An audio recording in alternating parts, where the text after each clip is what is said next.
చెప్పమ్మా.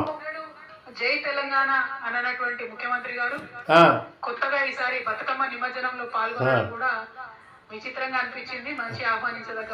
అట్లనా? At the same time comedy ఏంటంటే గిన్నిస్ రికార్డు కోసము బతుకమ్మ చేసిరు. మరి రికార్డుల కోసం కాదు కదా మిత్రులారా. ఈమె బాధ ఏంటంటే ఈమె ఆయంలో గిన్నిస్ రికార్డు కాలేదు. కాంగ్రెస్ ఆయంలో అయింది, ప్రత్యేకంగా రేవంత్ రెడ్డి ఆయంలో అనేది ఈమె బాధ. ఓర్వ లెక్క ఇవన్నీ మాట్లాడుతుంది. జై తెలంగాణ అని అనలేదా? తెలంగాణ ఇచ్చినమే మేము. మీ లెక్క టీఆర్ జైలు కోతప్పుడు ఇట్లా ఇట్లా అనుకుంటా జై తెలంగాణ అనుడు, ఇట్లా మీ అయ్యని మీ బావని పీసీ ఘోష్ కమిషన్ ఎంక్వైరీ పిలిచినప్పుడు జై తెలంగాణ అనుడు మాకు అవసరం లేదు. అట్లా మీరు దొంగ వ్యవహారం చేస్తే జై తెలంగాణ అని వాడుకుంటారు. మేము దొంగ వ్యవహారం చేయలేదు.